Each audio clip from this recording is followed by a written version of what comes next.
Hi, I'm Angela, fashion designer and pattern designer, and one thing I love to do is embellish garments. You might have seen these in past episodes. They're hand beading, we have trim that I crocheted and then hand stitched to the jacket, and this is the same, just a unique decoration. So I want to give you some ideas for other decorations. This fabric right here is a faux suede, and you can barely see if you look closely. I'll explain the chalk marks later, but you see all those stitches? That's what I call free motion, and it's a mixture of free motion just all over the place. There's no set design, but what I'm going to do is after I'm finished, I'll cut the jacket out and make it. So that's the inspiration for this. Here's a larger piece, which will give you a little bit better idea. This piece has one piece of padding, so this would make a great vest. Although I designed this for the bottom of a bag, and I decided it was too pretty to use, so I'm just going to use it and pet it. This is all free motion.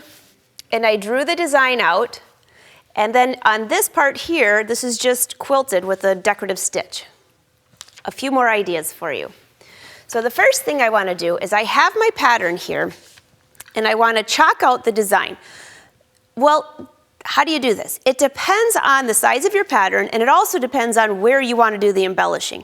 So for this pattern, I want to show you how to do something a little more specific than the entire piece of fabric. So this is a jacket front, side back, and back.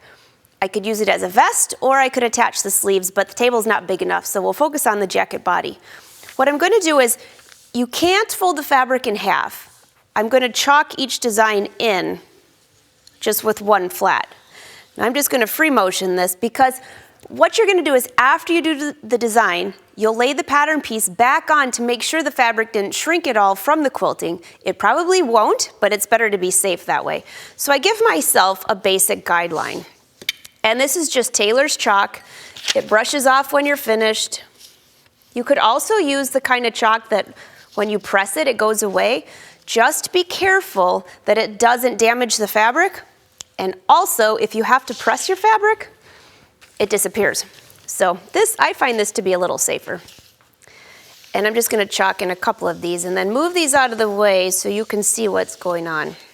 I don't really need to mark the notches because again, once I'm done embellishing, I will lay the pattern pieces back over this area and then I'll mark the notches. So let's just start with these two pieces here. Assuming first, you go through the process of fitting your pattern so you don't have to worry about that later. First, decide where you want the design to go. I'm just going to grab a ruler. A quilter's ruler is really easy to use because you can line up the areas with the hem and have a nice straight in the center front and the hem. That's where we're going to focus on. So if this is the hem of my garment, and we're going to say, I believe the hem allowance on this pattern is 2 inches. So I'm going to chalk that in. 2 inches. There's no sense in wasting all your time doing beautiful artwork, thread painting all over an area that's going to be hidden inside of the garment. So I'm just going to put a little X there. We don't need to go there. So picture your jacket. I think it would be really cool, this is the center front, to have a design go all through the front, down through the hem. One of my favorite styles.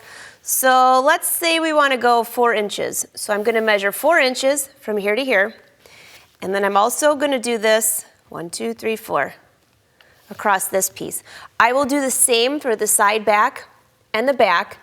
And then once I've traced these two pieces, I will flip this over this way and I will flip this one over. I think you get the idea and continue on. And on all of those pieces, I'm going to mark a 4-inch area here. So here's the center front. You're going to have a seam allowance, and I believe the seam allowance on this pattern is 1/4 inch, which is not very much, but I still want to chalk it in to give myself a guide.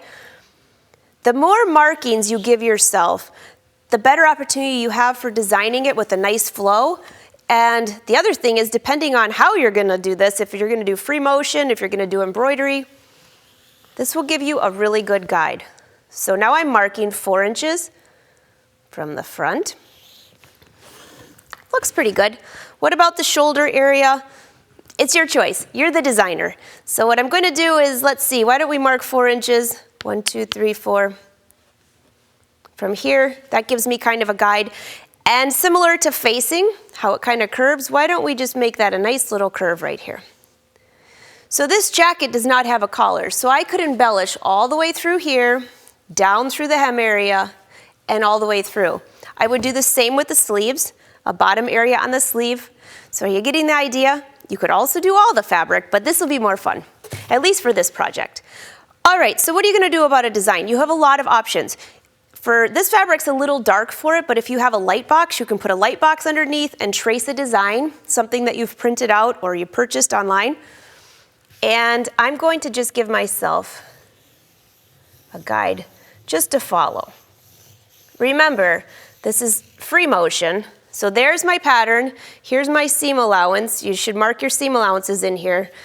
No sense in bothering with those, except you don't want, the one thing you want to do is you're not going to backstitch on your decorative stitches, so make sure you at least go a little bit into the seam allowance so once you sew your garment together, you don't have stitches falling out. Let's do a little bit more through here, and I'm going to chalk it in here, and then we're going to go to another piece. So something similar to this. Are you getting the idea?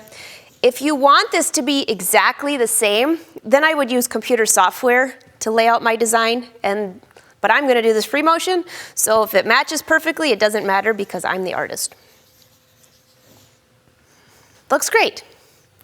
Now, I would not cut the pieces out. I would leave this one big piece of fabric.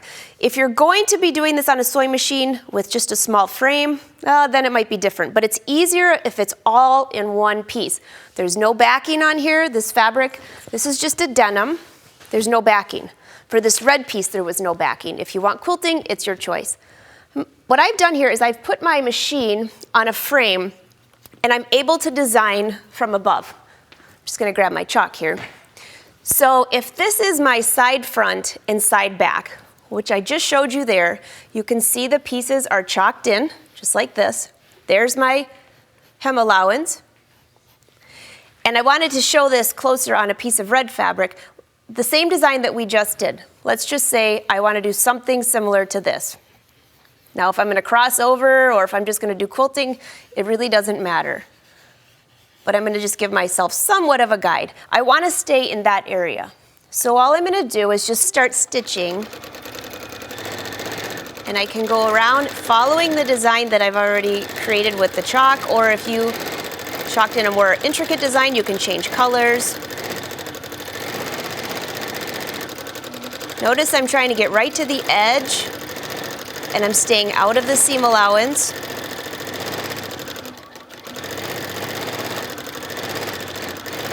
And just continue to go around however you want it to go. Now, if you're doing the entire piece of fabric, you're going to have to move the fabric around a little bit more than I'm doing here. I'm just really making a crazy design so you can get the idea.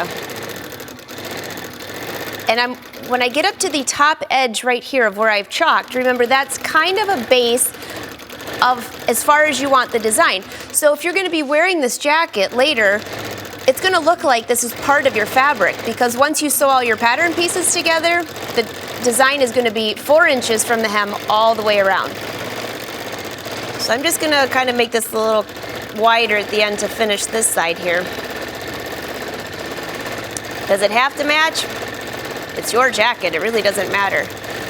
And I'm breaking all the rules. I'm just like designing whatever I want to around here.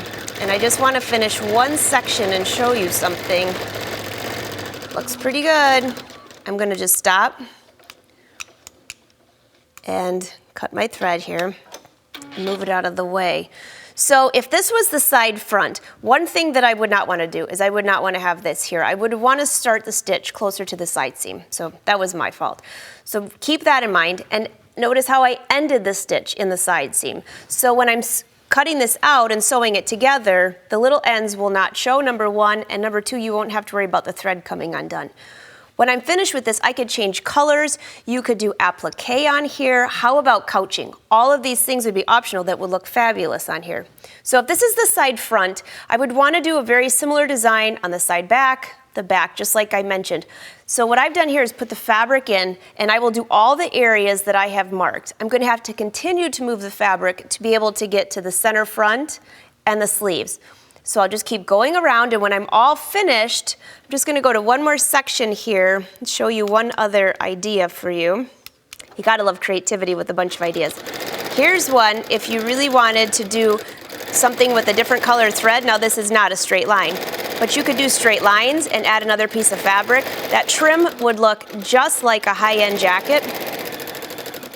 And then when I'm finished, I would sew it all together. These are really not straight lines. I think you'll get the idea. And I want to talk about two more options here for you.